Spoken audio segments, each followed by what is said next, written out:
Thank you for joining us today. Thank you for having me, definitely. Well, I'm certainly looking forward to our conversation today because I feel like this area of drugs, drug trafficking and all of that is having a negative impact primarily on the black community in more ways than one. You know, we certainly don't want people using drugs and you know, self-medicating along those lines to where it becomes an addiction that gets out of control and then leads to further bad choices down the road. But at the same time, I don't think that the million or so people that's locked up for nonviolent drug offenses belong in prison. So this is a very important issue in terms of our people.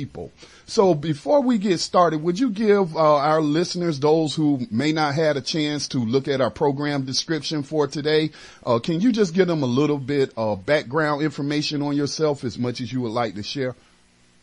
Well, I might as well go to the root. My name is David L. Johnson, Sr. I am a community activist here in Baltimore, and I actually got involved in community activism somewhere right around 1988/89 time frame. Myself being a young man, an ex-drug dealer who always had a specific thirst for knowledge. And in the process of my dealing and selling drugs, I would always slide away. I would go to the libraries. I would read. I would research and study. But the more I would look at it, I learned that we were apparently being set up and that this thing was being engineered at a greater level than we were actually understanding as a community. So from there, I began to do my readings, my studies, my research. I went to school for a little bit. I tried to major in journalism and investigative reporting. And from there, I got heavily involved in community activism. And as a result, I ended up publishing a book which is entitled Drug Kingpin, Fact, Fiction, Friend or Foe. And then that book led to a career in journalism and investigative research that has produced a whole host of other activities that I guess we'll have to get into as we go along. Most certainly. And again, we have linked to the book, Drug Kingpin, Fact, Fiction, Friend, or Foe. Now, some of the information that I have gotten from my assistant, Miss CC, shout out to Sister CC, and you had laid out criteria on how do we define a drug kingpin. So first, let's start with the definition. What's your definition of a drug kingpin? Okay, the definition of a drug kingpin would have to be someone that's actually involved in the drug trade at a manner that goes above and beyond that simple description, which the media would actually present as a young man on the corner with thousands of dollars in his pocket, but yet nothing more than pocket change in comparison to the drug kingpins. Let's define this. A drug kingpin would have to be one who actually is able to maneuver the drug trade up and above all of the major levels, the 11 primary levels that actually bring drugs to the streets of America. Thereby, when we say, would we name the Exxon Mobil corporations and their CEOs as kingpins, or would we name Little Pookie who makes the evening news? Unless we're understanding the chemical process that goes into the making of crack cocaine, heroin, and other drugs that are destroying the community, we can never, ever properly define any black man, even when they rise to the highest levels in the streets, drug dealing, as a drug kingpin, once we understand how drugs are imported into our communities. Okay. Let me ask this question. Has there ever been a drug kingpin? A black drug kingpin, I'm sorry. According to the definition and the research that we have learned, I would have to absolutely, positively say no. Even when we look at the sensationalization of men like Nicky Barnes, Frank Lucas, and Frank Matthews, and others, we can still say that the majority of these men have never left the country of the United States. They've never taken a trip down to Colombia or down in Peru to actually make direct purchases and contacts. They don't own the land. They don't own the chemical processes. They have no ships, no boats, and more importantly, they have no direct access to the shipping routes or the directions in which things could be brought into the country. So we'd actually have to hypothetically lay it out and then categorically define it and say, no, there's never been a black drug kingpin. Now, your book details, I'm not sure, is it 17 levels or is it 7 levels that it takes in order for one to be established as a quote unquote drug kingpin. Is that right? 17 levels that it takes? I'm sorry. Yeah, there are 11 levels. 11 levels. Okay. And and the information I received says that black men only, the final 3 only apply to black men who may be involved in drugs. Exactly. And if I could be allowed, let's run through them real quick. Sure. When we go to the entire route, you have to have farmers in whatever country they are, Bolivia, Peru, Colombia, the different places. The farmers have to cultivate the coca, the harvest, and dry the leaves. They got to make the pasta. And this happens every few months. And it takes sometimes as many as 2,000 farmers. And although they're working separately, it takes at least 2,000 farmers to manufacture and produce what would eventually come out to be about 45,000 kilos. Mm-hmm. From there, you got to deal with the guides who will lead you into the jungles to teach you the routes, how to get in touch with the farmers to be able to do that. Before you get to the guides, there are the buyers. These are the big men. These are the Carlos Laters, the Pablo Escobars, and the others that we were looking at. From there, they own the base labs. The base labs convert pasta into cocaine. Now, this is where it gets interesting because to convert that to cocaine, they need specific chemicals of ether and things of that nature. And some of the world's largest oil producers are also the same producers that produce these types of chemicals. Mm-hmm. These men must buy these chemicals in mass, bulk order, in order to even produce the pasta and the cocaine. Let me just stop you there, and I hope you don't mind. But when I feel like a guest has brought up a very important point, I would like to stop them and expand on it. Is that okay? That's perfectly fine, my friend. Now, just think about what Mr. Johnson just said. The industrial chemicals that's needed to produce the final product. And only certain corporations produce these chemicals. Now, let's contrast that with the production of meth. We have seen that the United States government has gone through the trouble of passing legislation to, let's say, limit the number of cold medicines that you can buy from a pharmacy. You know, just all kind of steps they have taken to limit the ingredients that's needed to make meth being sold to the public. But you seem to be very informed on this, far more informed than I am, because I never even considered these things you're bringing up. But have we ever seen on a large level, on an international level, where this is being addressed through legislation to prevent these people from getting those chemicals? To be honest, no. And in fact, it's safe to say probably one of the more important books on crime and drugs that has ever been published was a book that was produced by a former CIA operative by the name of Kenneth Bucci. Kenneth Bucci's book was called CIA, Cocaine in America. Mm-hmm. Kenneth Bucci began to break down the process of a meeting that took place in which at the time CIA Director William Casey, who brought together all the heads of the cartels, the Colombian Cali cartel, as well as the Medellin. The distinctive difference between the two, the Medellin cartel would be the equivalent of your local street boys who gathered up enough money and muscle to defend their turf. Okay. The Cali cartel, on the other hand, were Colombians as well, but they would be what you consider the suit and tie boys, who were the businessmen in Colombia, who were actually used as the stepping stone by the Central Intelligence Agency and the United States government to bring us to the process of drug legalization. Now, we got to watch this because an interesting battle took place in the late 80s and going into the 90s, and this battle got past most of us in the black community.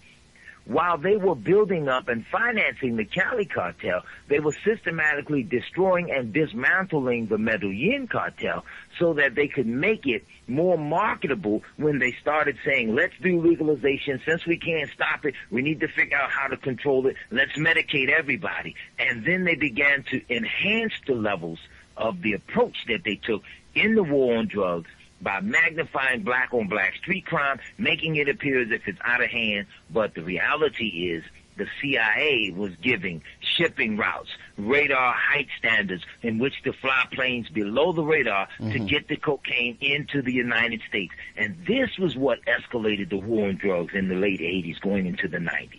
Okay. And before, I interrupted you, you were talking about the 11 levels. And so you were just talking about the chemicals. And so could you continue along that line? Yes, sir. Well, I think I left off at the base labs.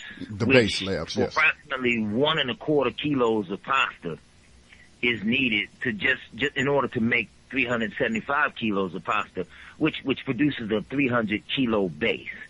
It takes a great deal of the chemical. I'm not sure if you're understanding the depth of what they've laid out, but it takes a great deal of just the chemical alone, the ether and the other ingredients, the cocaine hydrochloride that is used to make cocaine and heroin. These types of chemicals come from those large producers. We would have to stop and take an organized look at ConocoPhillips, Exxon Mobil, Sun, Phillips, all of the different places that are oil manufacturers and producers around the world.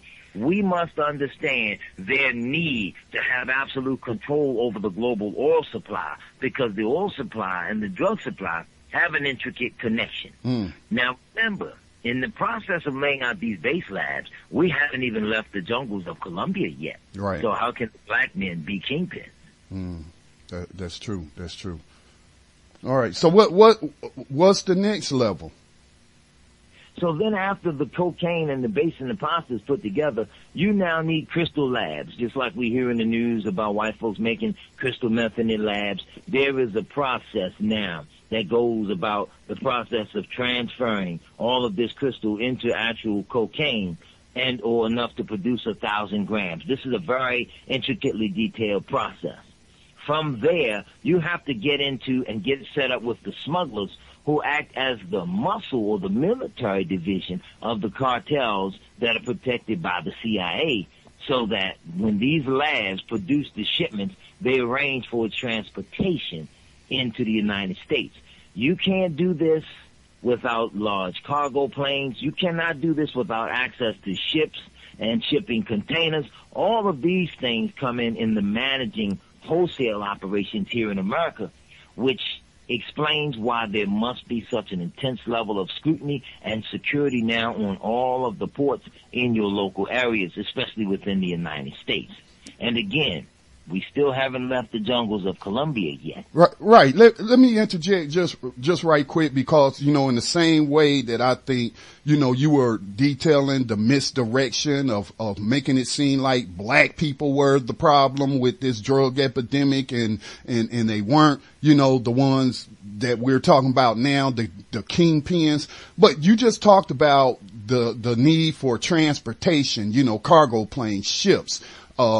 Actually, I think we heard a report about maybe 3 weeks ago, a month ago, about a member of Congress. I think it is, the Senate Majority Leader, I believe. I can't recall his name right now, but he's married into I think it's a Korean family. They're Asian, and they own a large shipping company, and that one of those ships was busted, filled with drugs. So I said all that to say this. So you mean to tell me the vast majority of these drugs aren't being brought into the country on the backs of immigrants sneaking across the deserts, across the border?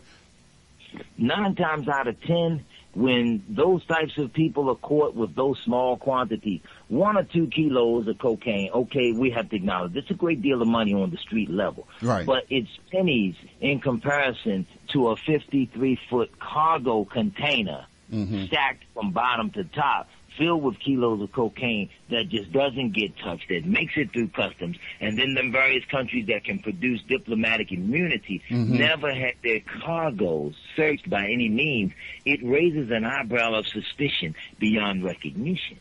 Now, let's look at something when we look at the development and the overall growth of the black community. Garvey decided that he would step into the one realm of the world of white supremacy that, as of Garvey's death and the demise of the Black Star Line, no African person has ever been allowed to since step into the realm of cargoes and shipping containers. We have to begin to ask ourselves, why is that? There's a need to protect this interest. Drugs are a $2 to $3 trillion a year industry. That's more money than the bottom 50 countries combined. So it is an interest that has to be protected by the wealthy white supremacist families that rule this earth. So when I talk about it, I like to move the people beyond conspiracy theories. Let's get to it, conspiracy in action. That way we can put a name and a face on what it is that's actually holding the communities back. Because more often than not, when we talk about this, it becomes internationalized and they make a boogeyman out of it, but we can never again put particular companies, particular people, or particular groups right there in the kingpin slot like we ought to. Right. We do have a caller. I want to let the callers know, today you can call in by giving us a call on the conference line, 530-881-1400. The access code is 549032#. Of course, hit *6 and 1 if you would like to comment. I do see we have a caller in queue. Let me go ahead and take this call. 717, you are on Black Talk Radio News. Our guest today is Mr. David Johnson, Sr. We're talking about what is and what ain't a drug kingpin. What is your question or comment on this topic? Good afternoon, Brother Scotty. And, is this Brother Davis?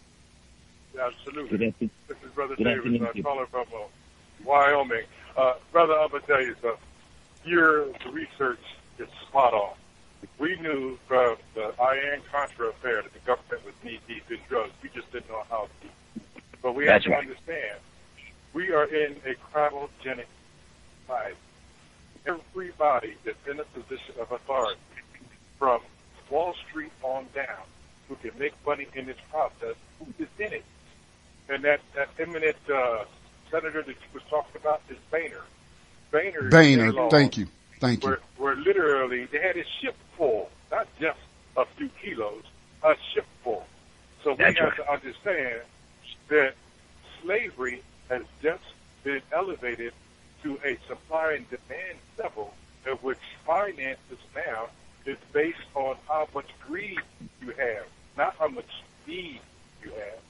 And in reality, the people who are doing the footwork, meaning those who are being most victimized by this so-called war on crime, are the very people who can afford, who can least afford the drugs in the first place. The sad part about all of this is that you haven't even hit on the fact that there's the arms industry that's involved in it. Because don't think black people are buying guns. These guns are being bought in along with the wave of drugs in order to give the impression so that the media can literally put this on the backs of black people when black people are not the perpetrators, they're the victims. And I salute your research, brother, and I'm definitely going to pick up your book and anything else that you put out, because I see that you have clearly put your finger on the setting of what the source of our problems are in this area. Because let's face it, Wall Street's been making money off drugs since Wall Street began back in, what was that, 1927 or so? So literally, you're absolutely right. And that's one of the reasons why I stay true to Black Talk Radio. All right. Thank you, Brother Davis, for giving us a call and sharing your insights. And yes, you are correct. That was John Boehner, the Senate Majority Leader. Was there anything else, Brother Davis? No, I think the call is... I'm sorry. Brother Sky, I appreciate it. I'm going to sit back and listen as usual. Okay. But thank you, brother, and you have blessed my day once again for bringing me some insights that I knew that I couldn't prove, that someone has done due diligent enough for me to sit back and say, okay, where can I help? And that's all we can do is start from where we are. Thank you, Brother Davis. Q&A queue is cleared. We have a question by email. Also, if you want to send in a question via email, just email it to admin, as in administrator, or admin at blacktalkradionetwork.com. We got email question for you, Mr. Johnson. They want to know, will your book be available in digital format in the near future? I guess they're talking about like in a PDF format, or is it just in paperback? As we speak, it's just in paperback. But let me also confess to the community. Now, this book, the irony of this book is that this book was published in 1992. And when we first released the book, very few people paid it any attention because I and my father started an independent black press. And it was entitled the Controversial Writers Association. And I gotta acknowledge that in our communities, you know how it is. We're always scrambling and struggling for funds and resources, but we realize how imperative it is to do the work. So then the work just gets done however it is. So bringing it to print was actually the hardest part. But when the community picked it up and began to support it, we just continued to just rerun it in print and decided that to maintain exclusive control and copyrights and circulation rights, we kept it within the community and kept one black distributor, which is everyone's place in Baltimore, as the sole distributor of the book. And the issue within and of itself, I gotta acknowledge I haven't touched this issue in so long because I've been researching so many other subject matters. Okay. So I thank you for bringing it up. Mm-hmm. Now, we had left off on the 11 qualifiers for a drug kingpin, and I think we stopped at talking about the transportation aspect of it. Yes, sir. Well, and the way the transportation works, the smugglers have to arrange transportation to the U.S., and they usually do that by having this small circle, having to contact as few people as possible in doing so. And in order to pull this off, again, there must be intricate connections with shipping routes, with cargo planes and vessels that are able to fly. As the caller mentioned earlier, right around the time of the Iran-Contra hearings, one of the more interesting aspects that came out was the fact that Carlos Lader, who at that time was the right arm for Pablo Escobar's Medellin cartel, Carlos Lader was given exclusively the radar height zones by which to fly a plane, as well as the direct shipping routes in order to get cocaine into the United States. Mm-hmm. Probably one of the more interesting deals that got Pablo Escobar murdered December the 2nd, 1993, just one day before his birthday, was an agreement, was a deal that was established, and it was mentioned loosely in the Contra hearings when a meeting was established between CIA Director William Casey, who's now deceased, Pablo Escobar, the Medellin cartel, and several other loose coalitions that were involved in drugs.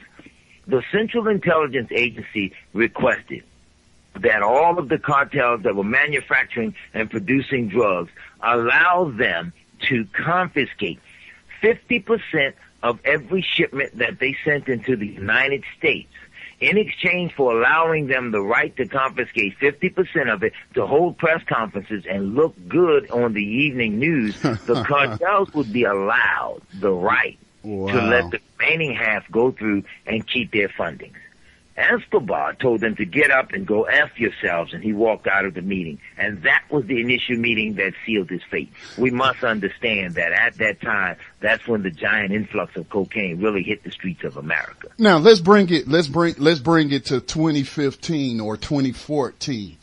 Mexico's largest newspaper did an investigative report, and it was picked up, and others did further investigation, and it was actually in some of the mainstream news headlines, but they didn't give you the background. They just had a press conference where they showed these two members of the Sinaloa drug cartel who were given something like, I think they didn't even get 20 years, all right, for smuggling tons of drugs. But that Mexico paper, the reporter who did the investigation on that, said that the DEA, which is headed by Michelle Leonhardt, we were just talking about her yesterday, had a deal with the Sinaloa drug cartel that allowed them to smuggle the drugs. I guess they were taking them to Chicago and then distribute it from Chicago. But what the Sinaloa drug cartel had to do was just feed them information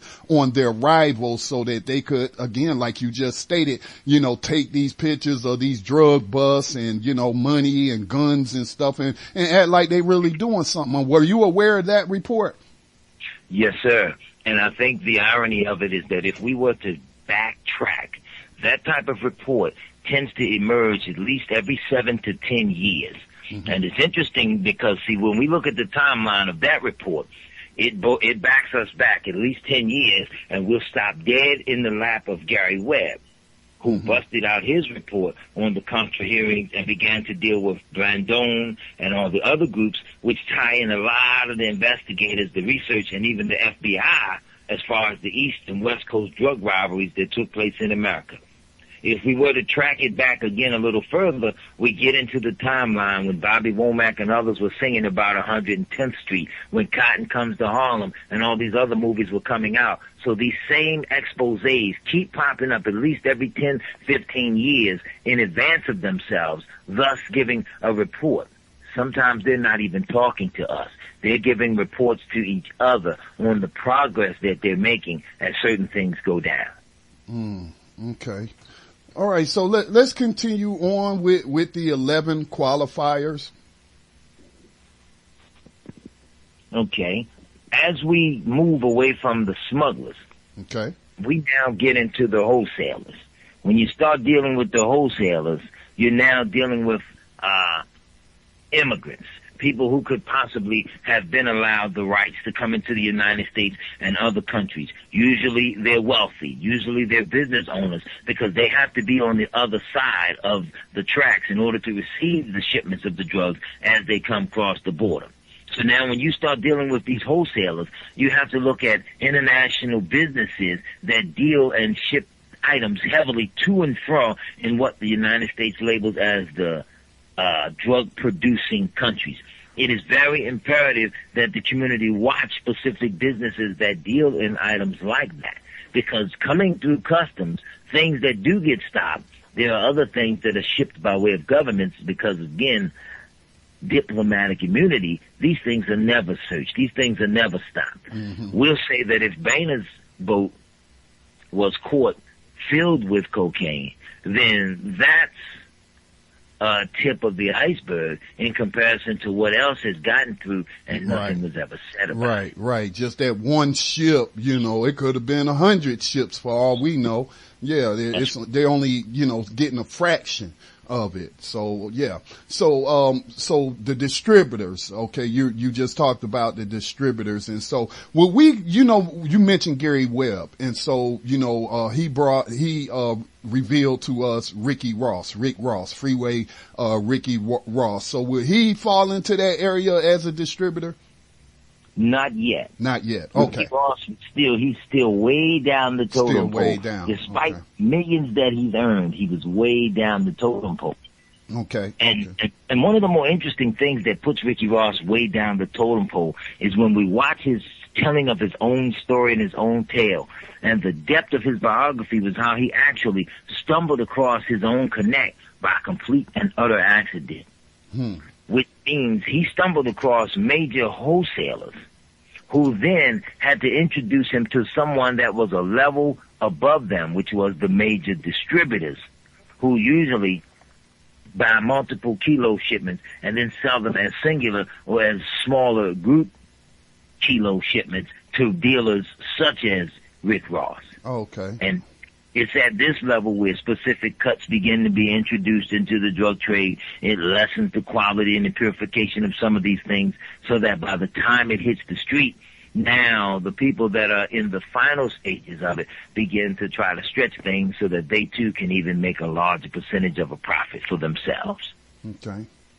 All right. I do want to let the listeners know, because I had been getting some calls, but before our program, I had a lot of people calling the studio line, and I only used the studio line for the radio program. So I blocked those calls. But so if you are trying to also call in on the studio line, it is now open, but it is only for the purpose of discussing the subject matter on the radio program today. That telephone number 704-951-5030. Of course, there's also the conference line. Just hit *6 and 1 to queue up in the conference line. Okay, so Rick Ross isn't at that level of the distributor that we just got through talking about in the 11 levels of what makes a drug kingpin. So what comes after that?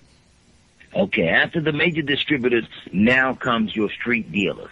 This is where you get your Rick Ross and others that hit that level. Okay. Now, it's at this stage where you see a indeterminate series of transitions that can take place. A dealer can buy hundreds of kilos of cocaine. But now before it hit the streets, he's got to, as they say in the street, put his cut on it, put his smash or put his hit on it to repackage it, to make the weight that he purchased perhaps double. Mm-hmm. This is where single kilo sales to quarter pounds and ounces and things of that nature start to break down. Every now and then, on that large national scale, we have a handful of black men, and this is why we can name them, because it's only a handful that actually make it even to this level or this stage of the drug distribution ring. Mm-hmm. Mm-hmm. You mind sharing some of those names? Some of them names evade me. Let's go with names like Lil Melvin Williams in the Baltimore region, Junior Bunk, the Marlows, the Tamirs, the different ones that they played out when Baltimore did the series The Wire. Mm-hmm. When you take names like that in the communities it's pumped up and even overplayed in the media. Mm-hmm. Usually these are men that are just a few steps and or levels above the young brothers that are on the street corner. Right. But by the time media and a lot of the press, we must understand again this connection. This is not conspiracy theory. This is conspiracy in action. One of the things that makes this thing work so tightly is that if Central Intelligence is involved at the varying levels and degrees, then there also are cover jobs that are provided for other Central Intelligence Agency officers that work at local papers that are also fed tips, that are given direct information, that are understanding how the game actually works on such intricate levels. So unless our community is really looking at all of that, we miss a lot of key details because the media is also not just exposing black men for crimes of little or nothing, but they're also protecting others that are shipping it in right in our face. You know, yesterday, talking about Colombia, okay, and how stuff can be right in your face. Now, yesterday I had shared a report with the listeners about the congressional investigations into the DEA, but I think it may be the Inspector General. And one of the things that they being investigated for was when the reports first came out, mainstream media was saying that you had these DEA agents down there in Colombia who were engaging in sex parties with sex workers that were paid for by the cartels. Now, when I read the report yesterday, now the sex workers are not paid for by the cartels down there, but now, it was the DEA agents using American tax dollars to purchase these sex workers. And that just didn't really make any sense to me. What do you mean the American tax dollars? You mean what? Did they come out their own pocket and pay for this themselves? And how all of a sudden did it change from the cartels were paying for the sex workers for the DEA agents to now, the DEA agents was using federal tax dollars to throw these sex parties. And so I think that right there is evidence of a cover up, and also it is evidence of the relationship between these agents and these government agencies with the cartels. I mean, why would a cartel have a sex party, pay for sex workers to service, DEA agents? So, I mean, that suggests a relationship there. Exactly. And then the larger part of the question would be even for the press, how do you know? Mm-hmm. See, at some levels of the game, there is no privacy or the hiding of the sources. Sometimes some information becomes so high level that there is no hiding of the sources, that the sources themselves speak based upon the validity of the information, so that even the cartels would actually know who's telling what, because this is a tight-knit organization. Okay. Now, one of the things that we got to look at is with the advent of NAFTA, TRAFTA, and some LAFTA, we got to look at those things. And now the TPP.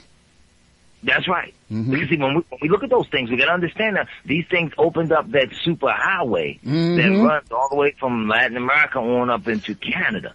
And Mr. Johnson, just on the Trans-Pacific Partnership, which again is another trade agreement, but this is with Asian nations, and we have known that in the area of what they might call the golden triangle comes to my mind, Right. which you learn. So I hadn't even considered that the TPP might be about, facilitating the trafficking of more drugs from those Asian nations into the United States. I hadn't even considered that. I swear, your information is so timely. Go ahead, sir. I was just saying your information is so timely in that if we pay attention to what's in the news, we can make those connections. If we got the right, I guess, foundation or background information in which to view these things and how they are impacting us. That's correct. And now let's look at some other things that we got to factor into the equation as well. Okay. Mission Impossible. Tom Cruise had a series of movies, I think it was 3 parts, that showed the depth of how these international agencies operate. These spy networks send people in sometimes. They're under such deep cover that in the event anything goes wrong, that no agency will vouch for them, and they're more or less just out there on their own until things can be sorted out.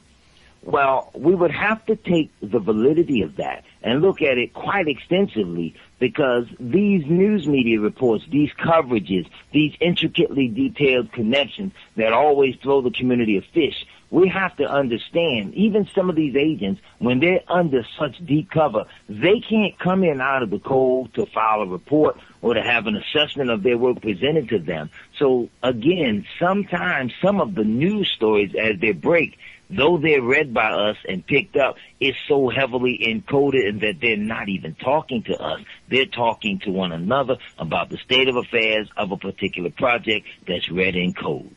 And so that would suggest then collaboration with the news corporations. Which we 100%, because we know in the past from, we have a program called Political Prisoner Radio where we talk about current political prisoners that may have been Black Panther Party members, Black Liberation Army members, and so on and so on from the Black liberation struggle. And I know, and I hope, most of the people that are listening to that program knows that the news media played an intricate role in the demonization of the Black Panther Party and to help the FBI sell this open warfare on these black organizations that were doing nothing more than trying to uplift their community. So the American news media has long collaborated with the U.S. government in covering up these things and pushing forward, front cover stories or whatnot. That's a beautiful point. And if we were to back up 50 years, the week before Malcolm X was murdered, Malcolm X laid out something to us, and we can find that quote in Malcolm X's speech. I think it's called Malcolm X Talks to Young People. We want to back up and listen to something very intricately detailed that Malcolm said when they wouldn't let his plane land and they wouldn't let him get off the plane in France. Mm-hmm. Malcolm did say that the government of France works in conjunction with the government of Britain and the government of the United States. He said that there's one international complex or combine. Now, though Malcolm did not quite know the name of the organization that's actually the thread that holds it all together, he actually came so close that when we say the companies he was going against, the organizations that Malcolm was fighting, though he didn't see it, we now can stand and say with honor, with pinpoint precision, Malcolm was calling out the Council on Foreign Relations, which Victor Marchetti and John Marks in their book, CIA and Cult of Intelligence, acknowledged was the organization that had the CIA set up, and that the CIA answers to the Council on Foreign Relations, not to the United States government, and that it acts as a hitman for the gangster group that protects all these corporations and organizations on Wall Street that bring us drugs on a daily basis. That's how big this story is. Wow. Let's, I'm overdue, way overdue, for a station identification break, and we want to run a couple of, public service announcements. Can you, how much time do you have with us, Mr. Johnson? Can you hang with us some more?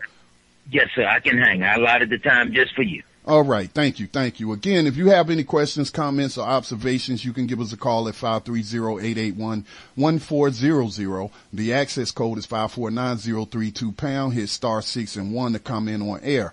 The studio line, that's 704-951-5030. Stay tuned. We will be right back on the other side.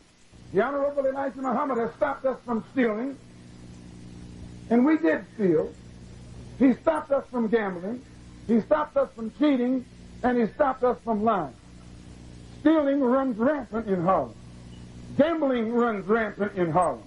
All types of evils and vices that tear apart our community run rampant in Harlem. The Honorable Elijah Muhammad doesn't condemn the victim. He goes to work on the victim. He doesn't say that all of you should go to jail because you have fallen victim to the evils that white man has brought into the community. He teaches you and me the religion that God has given to him as the only cure for the evil habits the white man has brought here among us. Profanity, you don't find it among Muslims. He stops us from using profanity, from being boisterous, from being rude and loud, and encourages us to be courteous, mannerly, and to exercise discipline and respect for authority at all times. He teaches us to obey the law, to respect law enforcement officers, as long as these law enforcement officers respect themselves and respect the law that they represent. The Honorable Elijah Muhammad has eliminated laziness from among his followers. He teaches us to be thrifty, channel our money that we earn in an intelligent direction. He has taken us out of the tavern. We don't throw our money away there. He has taken us out of the bars and the nightclubs. We don't throw our money away there. We don't stand on the corner now without a job. When you become a Muslim, he makes us get a job. He makes us go to work. He makes us exercise or exert energy in our own behalf. And all of this type of teaching that the Honorable Elijah Muhammad is doing among the black people in this country has been instrumental in producing a new type of people, a new thinking people, people with a new action, a new attitude, and a new behavior. Liberated Minds Black Homeschool and Education Expo kicks off on July 17th through the 19th in Atlanta, Georgia. The Liberated Minds Black Homeschool and Education Expo was established in 2012 by Rooster Fruits and the Liberated Minds Black Homeschool and Education Association for the strong purpose of providing quality culturally based resources, educational training, and support to black African homeschooling, non-homeschooling parents, and educators alike. This work is to assist in the cultivation of excellence and empowerment of our black children.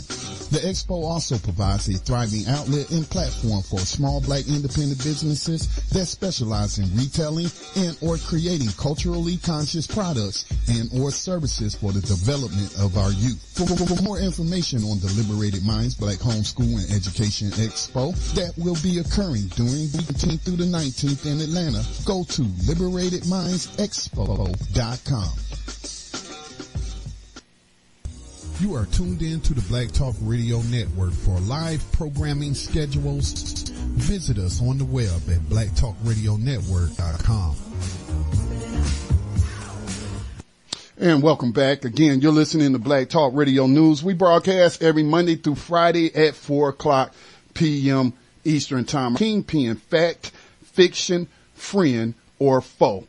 Before we took that break, Mr. Johnson, you were talking about the corporate involvement, and you mentioned earlier their involvement in terms of supplying the chemicals that are used to process heroin, cocaine, and whatnot. But we also know that the banks, because I'm down here in North Carolina, Charlotte. I don't live in Charlotte, just outside of Charlotte, but it's considered the second largest banking center outside of New York City, with Wall Street and all of that. But Wachovia, which is now owned by Wells Fargo, Wachovia was a bank that was headquartered here in North Carolina. And shortly before Wells Fargo purchased Wachovia. Wachovia got busted laundering drug money from these Mexican currency exchange houses. But the thing that got me was, and they weren't the first ones, and I'm sure they won't be the last ones. Now, so what bothers me is, in every case of these banks getting caught laundering drug money, is that they always get a deferred prosecution, meaning no criminal prosecution. They sign an agreement where they pay a fine, which, you would think, well, if you identify this as drug money, all right, you would think you would seize all of it. But they only find them a portion of that drug money that they accuse them of laundering. So they're still coming out with a profit, even after they paid a large fine. So, I mean, could you speak to it on the banking, level? Well, let's look at it like this. Okay. It could really be considered more or less a promise to pay. Promise to pay. Yes, see, the banking industry within and of themselves having to answer to even a larger segment of power that really goes unnoticed.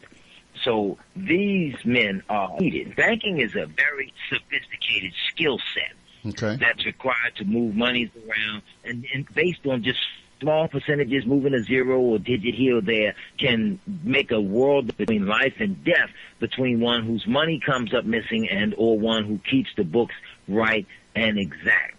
Now, we would have to understand that you can't run undercover slush funds. You can't maneuver money from banks and hedge funds to foundations and run inner city programs, jobs training programs, recreation centers. You can't do all those things without a limitless supply of funds and the sources. Therefore, you do small loans. You charge an interest rate or percentage fee, but the majority of the money that comes back by way of drugs. You need those bankers there with that sophisticated accounting skill set that's able to move at the drop of a hat when various agencies of the alphabet soup calls upon them for slush funds to be transferred. And the community, it's not a real intricate problem to understand. It's just never fully explained to us in a way where we know which groups and which agencies answer to who, so that we can work our way up the chain of command and call it for what it really is. This is probably one of the biggest, more internationally woven conspiracies in the history of America, but nobody really touches it because we get lost in the petty details.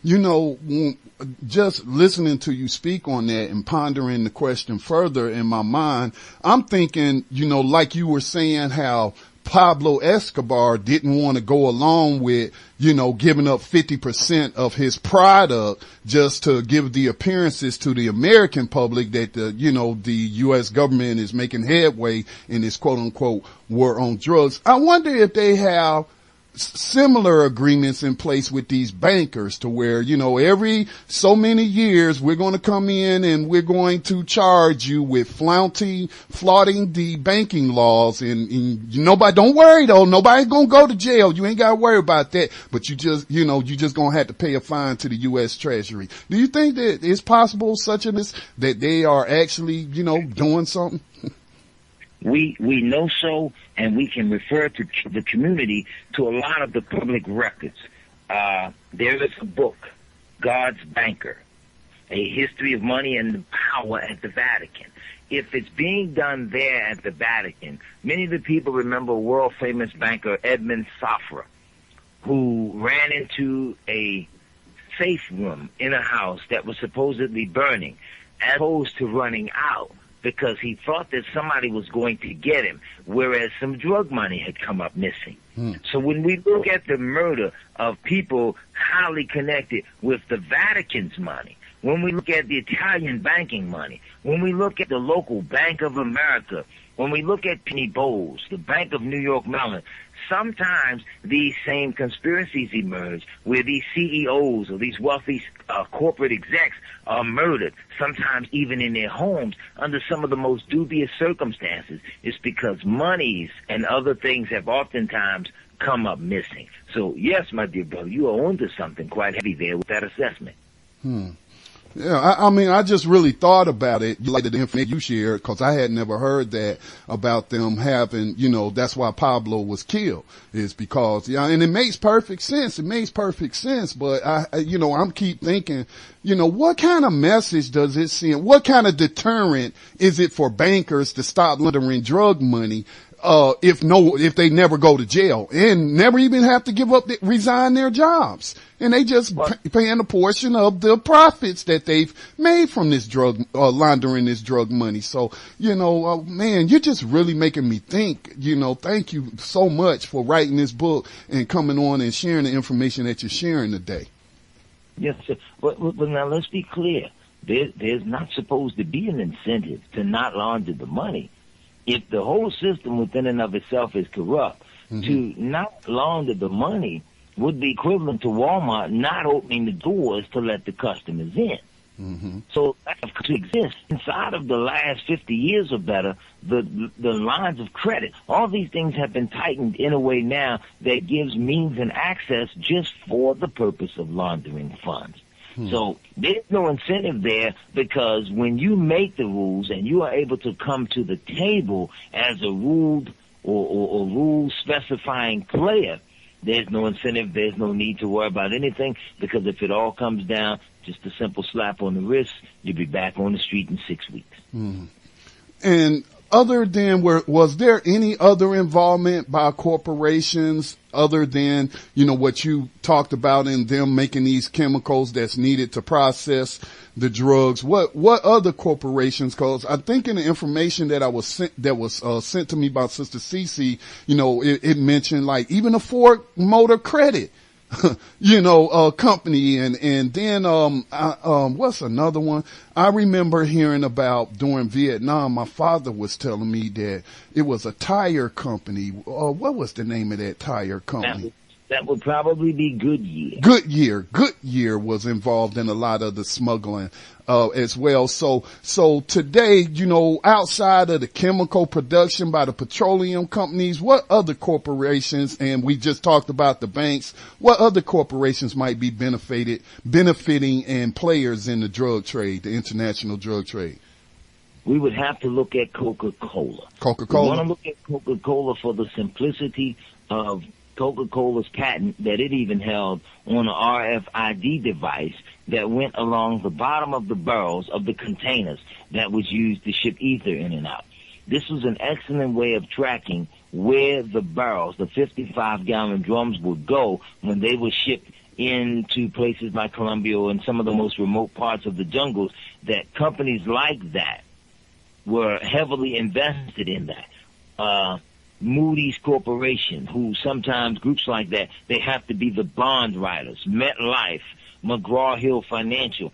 There has to be insurance put on these ships or these cargo planes that run in these vessels. You can't possibly convince us in the community that you don't know and that you don't have a hand in it, based exclusively on the fact that too many of America's former CIA assets have testified to the regions of that world, to the islands that they bought and purchased, that they were used exclusively for drug running and shipping. So, again, when Malcolm X was calling this out, he didn't know and understand at the time that there's a central spot, there's a central source where all the major corporations go and sit down and have their big policy meetings. Now, here's where the money laundering gets interesting. Okay. When we look at these organizations and see how they function, in an organization that gets all kinds of corporations together, the financial industry, the banking, the non-bank financial institutions, and even real estate, sometimes when combined, make up close to 40% of the board of directors of just one organization that has the power to protect a drug network that spans the globe. Sounds like a lot of them are front companies for the purpose of laundering. Pretty much. Now, of course, we know how it works in the world. You can give credence to almost anything on the earth if you play it upright and or properly. But when it is exposed in the news or in the media, one of the things that makes a story is the simplicity of whether or not the media will even cover it. If the media doesn't cover it, in most instances, it ain't no news. But the Right. reality is when white folk get angry with white folk and they tell on other white folk, we miss the ball by not standing in the outfield to catch the pop-ups. And I use the analogy of baseball because, see, some of these pop-ups come in the form of people who are whistleblowers, people who get angry, Right, people right. who tell on them.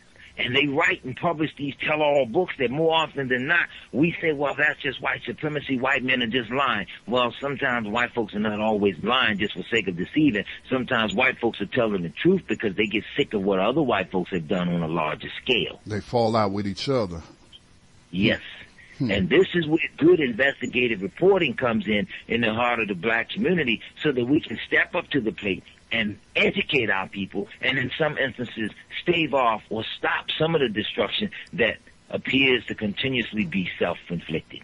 You know, mentioning the role again, we were just talking about the media, and earlier you mentioned Gary Webb, and it was either earlier this year or late last year the film came out, Shoot the Messenger, which was about Gary Webb's investigative reporting and how the other newspapers like the New York Times and big name publications, LA Times, and how they were trying to discredit him and all this and that and whatnot, but particularly what I was taking note is how that film was not being widely promoted and distributed, by the traditional channels and whatnot. And a lot of people don't even know that film exists. So just how they try to suppress the little bit of information that does get out, that just came to my mind when you were talking about that, one of those pop-ups and whatnot, and we don't catch it.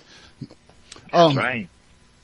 Now, as we get ready to wrap up the interview, I got questions about, black leadership, or some people call it black misleadership, or I come up with a name where I feel like black people who are in positions of quote unquote power, like a congressman, like a senator, like a mayor, like anybody who holds a political office or public office. And I wonder how much they know about this. Let's just focus on, let's say, the Black Political Caucus. All right. Has anybody tried presenting this information to them, or do you feel like they know what's going on, but, they want to hold on to their jobs and their lives, and so that's why, they not doing anything about it or talking about it in the communities like they were holding back in the 1980s in Los Angeles, where, I can look back and I saw they were having community meetings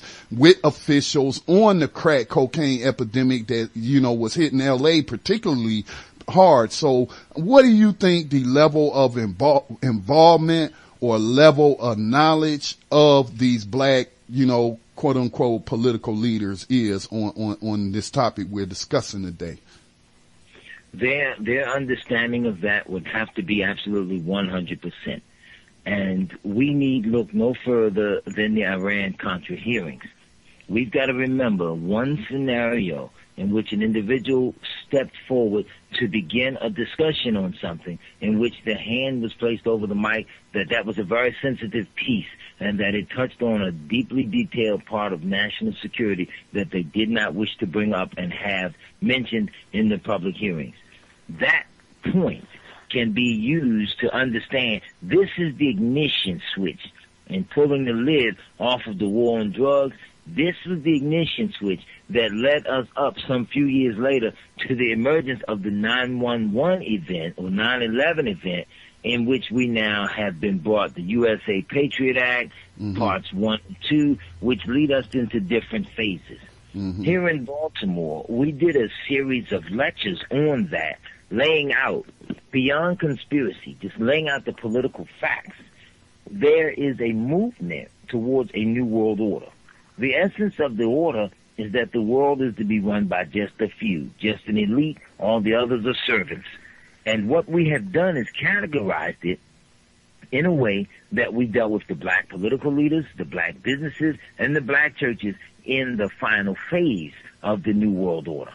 If Europeans are cutting throats, if they're destroying jobs, if they're busting down corporations and the banking systems of entire countries, it's only logical that that black congressional caucus know and understand these things, because they're in slots where they have to protect it in order to maintain their own jobs. So Wow. they are not innocent in no way, shape, form, or fashion. Wow. Question from a listener, and this goes back to something that you discussed earlier.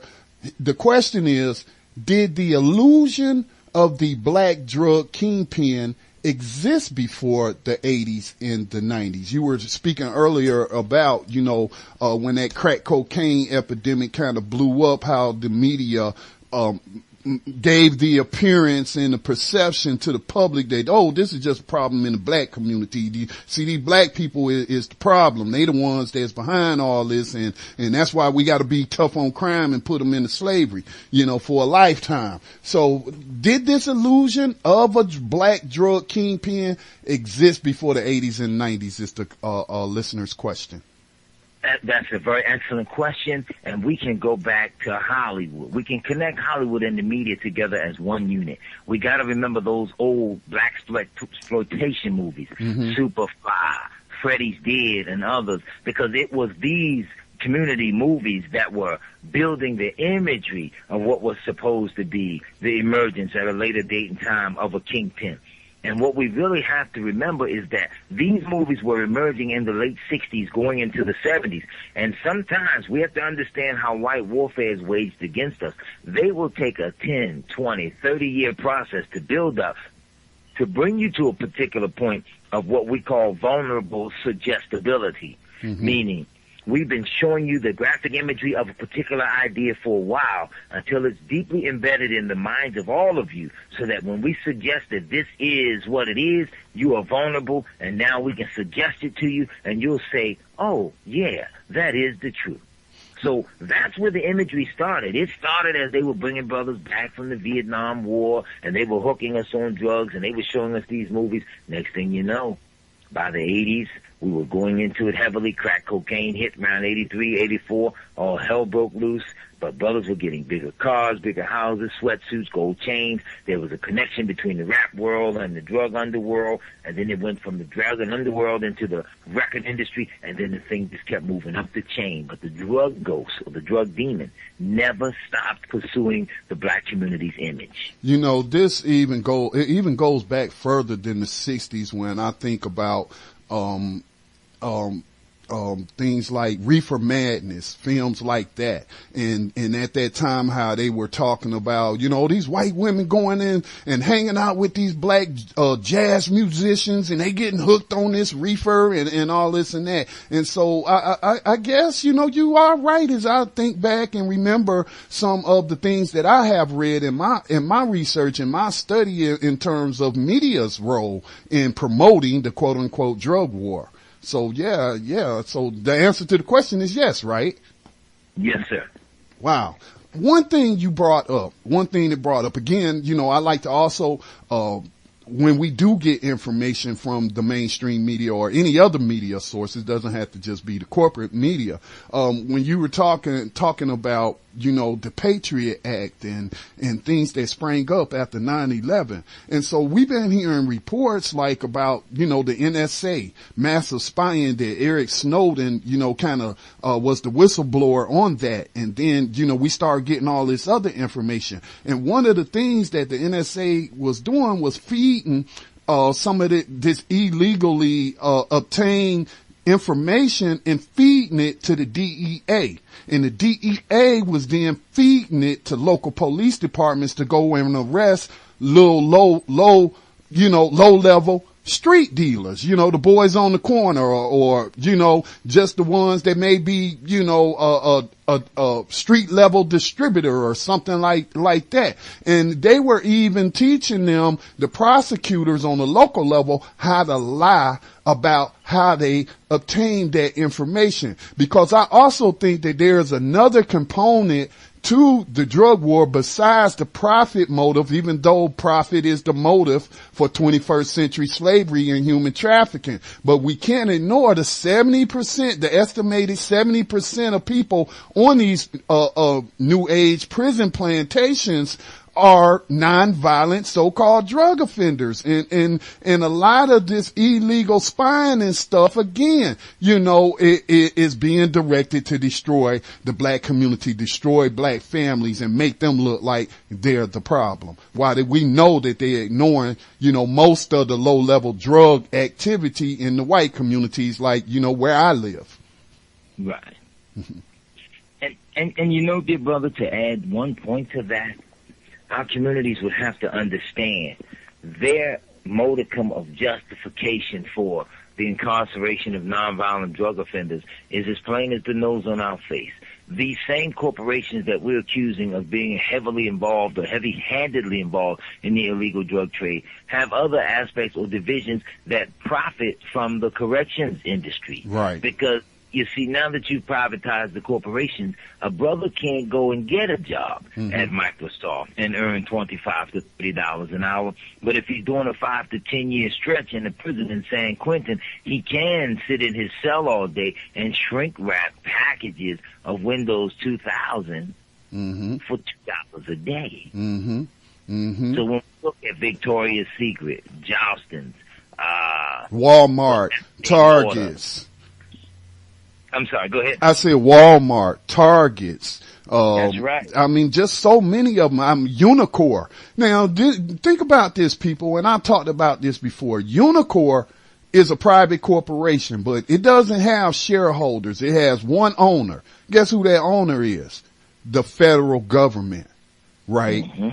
The federal government. And I'm gonna write an article later today and share this video that's showing all these black women in a call center. Now, I thought, I was like, man, they're doing call center work. I used to work at a Sprint PCS call center in Charlotte, North Carolina, and the majority of the employees were black women. And then when I looked at that Unicor video, I'm like, yeah, that's where them call center jobs is going to. See, they not just shipping them to India anymore. They bringing those kind of jobs back and giving them to you while you in prison. But while you out here on the street, you can't get a job. So that's right. Yeah. Wow.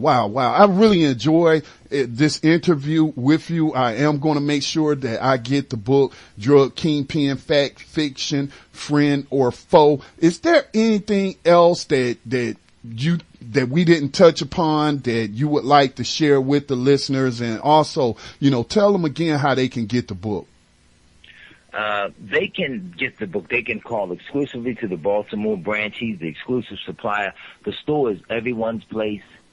The number there is 410-728-4080.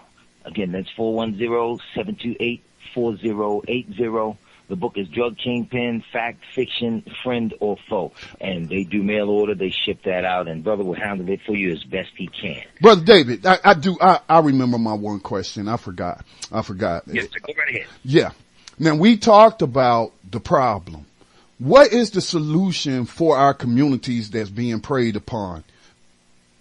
Man, probably one of the... We like to march and to protest. If we held a day, if we wanted to get really creative in this, if we had a day of burning, get us some community trash cans and everybody just had a day of burning. No drug paraphernalia, no drug sales and or distribution. Everybody just stop. Drug dealers, hustlers, everybody. Hold your pocket for one day. Don't spend a dime. Let's watch the financial impact that we had on America and watch ourselves as we slowly wean up off of their narcotic system and see if we wouldn't be able to emerge a stronger, more victorious people. But as long as we keep feeding the beast is going to get stronger and stronger, and we'll get weaker and weaker. We do have one more phone call. I'm going to take this last call because they've been hanging on. Area code 480. Thank you for being patient with us today. Do you have a question, comment, or observation you would like to share with me or our guest today, Mr. David Johnson, Sr.? Greetings, Mr. Johnson and Mr. Reed. Greetings to you. Greetings. Thank you. You sort of touched on it a couple of times, but the human trafficking part, which the part that I'm concerned about is the prison system, but also the one with the cargo ships that kept getting caught at the what do they call it? The ports, full of immigrants and illegal people coming from other countries, which is another aspect of the human trafficking that has to do hand in hand with this drug trafficking trade as well. So I just wanted to see if Mr. Johnson had any information when it comes to that. And then also the last thing is the MENA connection, because Bill Clinton in Arkansas back in the 80s, he was the governor there. He was involved with drug trafficking through the United States Air Force and some other things that had came out in MENA.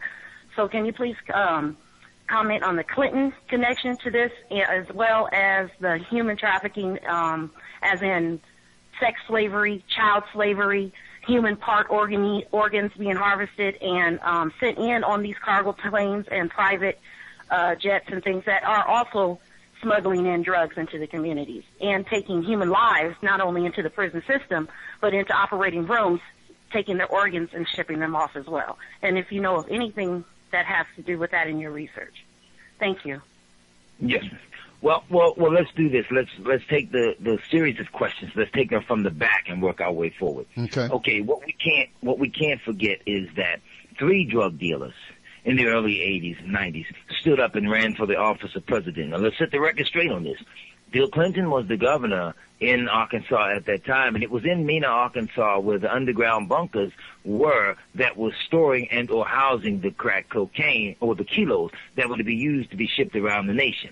George Bush was the president at that time, who was a former director of the Central Intelligence Agency, who had full-scale knowledge of the drugs and or shipping routes that came into the country, because we have pictures of Mr. Bush himself meeting with group leaders such as several of the cartel people. And you're talking about the father.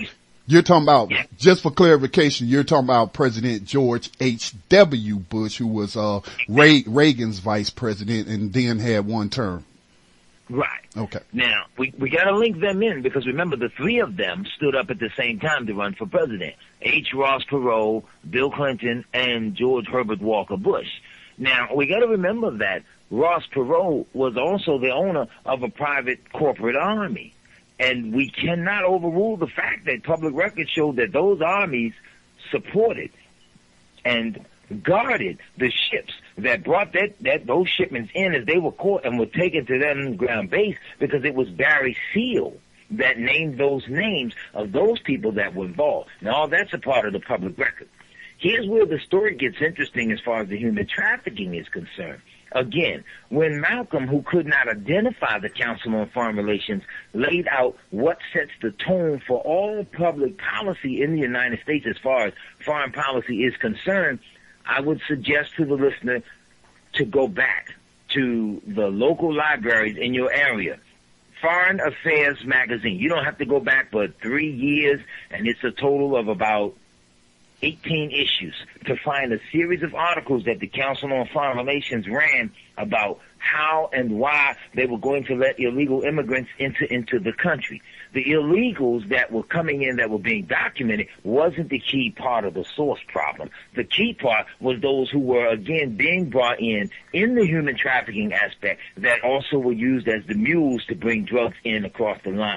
Those were the people that were the most heavily victimized by it, because when they hit the shores of this country, they were dumped straight into the prisons, which produced that prison pipeline that gave you that slave labor.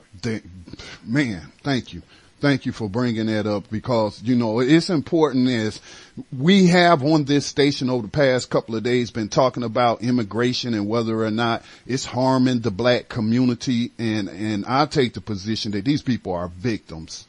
These people are victims, and they wouldn't be coming here if they didn't feel like they had to, if they weren't, you know, being used or being farmed for slave labor. And like I said, they will never decriminalize 11 million so-called undocumented immigrants, because, you know, they're making too much money off of picking them up off the street and then putting them in, you know, a private facility like the GEO Group or the Correction Corporations of America, where they will then also do slave labor for slave wages. And in the past few months, we've been seeing a lot of uprisings going on in these immigrant detention facilities. But I'm glad that you brought that aspect to this immigration, that these people are victims.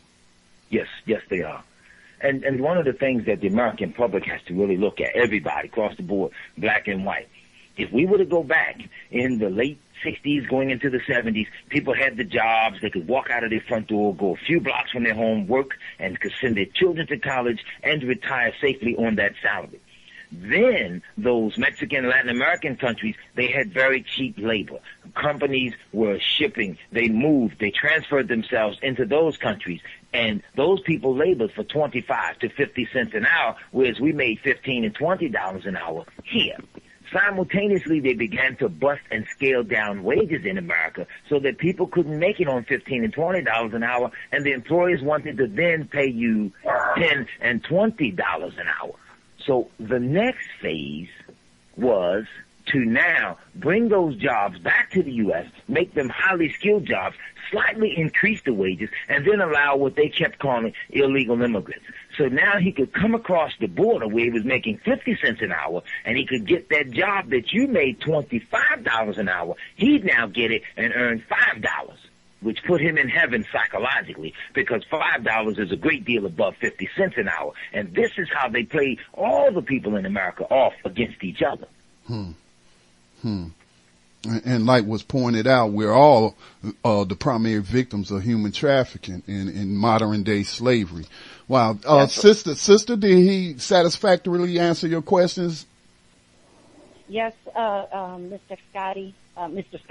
Reed, and thank you, Mr. Johnson, for answering that. And I have one more comment or question, if that's okay. Sure, please go ahead. Okay. Currently, there's a situation going on in Mexico with the hostages being taken by cartels and being murdered and things like that. Is that directly related to the drug trafficking and smuggling industry? And where is cocaine and heroin coming from? Where are those two things primarily harvested and transferred from into the United States? Because I really don't know. Well, all one has to do is look at the history and the series of America's wars. Usually in countries like that, wherever America goes in to do wars, now we all are quite familiar with the fact that heroin is a major product of the poppy fields of Afghanistan. Right. Is it not a strange coincidence that once America went in to begin to wage the war in Afghanistan, that heroin use began to rise in America simultaneously? So we have to be able to look at things like that to know it and to understand it. Now, as far as the Mexico connection, I can't really speak to that because here in Baltimore, we got another major problem going on where they're exacerbating tension between the community and the police, and the people are now looking at a very sophisticated format of political murder, of what we're calling murder under color of law. See, these countries now, as they're moving into the final phase of the New World Order, one thing they must do is criminalize most human behavior and or activity. Because once you criminalize it, it justifies more police presence, more military armaments and developments of arms, so that when you're ready to drop the hammer or lower the boom on the people in America, it will all, even in the minds of the American public, have been justified because you played it up and you duped everybody on the issue of crime. Mm-hmm. Simultaneously, the FBI uniform crime reports say that overall crime in the United States is dropping. Mm-hmm. How then can crime simultaneously be dropping if the media is perpetually playing it up in America, in Mexico, in countries in Africa, in different countries in Southern Europe? All the countries that are now not fully compliant with the emerging direction of the New World Order are also the same countries that are the most heavily hit with drugs and crime and street killings. So there's a pattern, and the pattern is clear. Somebody's setting the tone and the direction to smash all the countries as they tighten the noose for the New World Order. Thank you. Make sense? Yes, it does, perfectly. Especially when in light of the current Jade Helm exercise. You aware of that, Mr. Johnson? Slightly. Go ahead, fill me in on what you got on. Okay, Jade Helm is regular military, mostly special forces, are having joint military exercises with law enforcement, police departments, sheriff's departments, all across the United States. And so where they are practicing in some areas, rural warfare, if something was to go down here in the United States, and they have long been having these exercises in cities. I was the victim of one of those exercises in Charlotte. And when I say victim, meaning that early in the morning, I'm catching the bus to go to school. I was in college at the time, going to school, and then I'm seeing Black Hawk helicopters, and I know what, this is a military helicopter because I was attached to an aviation unit when I was in the United States military. So I'm seeing these Black Hawk helicopters and these guys repelling, and I'm hearing shooting and stuff like that, and they were playing urban warfare exercises. And so what you're talking about in terms of them preparing for a new world order, I also think, we had to pay attention to those exercises like Jade Helm. Regular military is not supposed to be conducting exercises of this nature off base. You can have them on base, but in terms of getting out here in the population and stuff, they're not supposed to do that because of posse comitatus.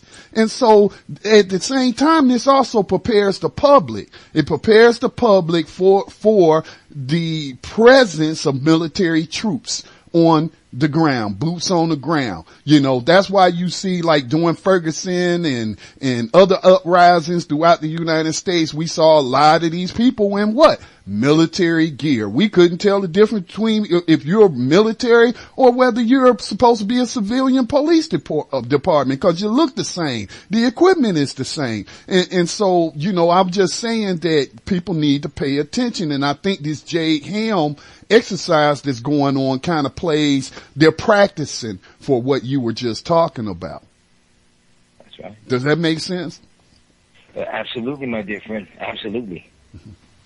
So the war on drugs within and of itself, we label that as a complete fraud, but it has to be acknowledged that it has been highly effective in disrupting the hearts and minds of the people all across the country, because more often than not, we have to admit it, no one really wants crime and drugs in their neighborhood, but with no other options available, many times people are just self-medicating, trying to just make it through the next day. Right. Suffering from post-traumatic stress disorder, living behind these enemy lines under racism and white supremacy. So, yeah.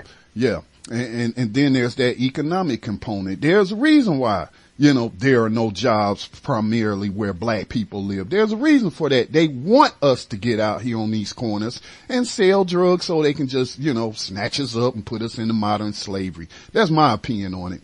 Well, Brother Johnson, again, man, thank you so much for coming on today. Thank you for writing this book. Like I said, I'm going to do my best to get the book in the next couple of weeks. And certainly we would like to have you back and even become a regular. Anytime you write something or you feel like, more black people need to know about this. And so the door is open for our outlet to you, sir. And we hope that you will take advantage of it and come back and share, with the people that listen to this station.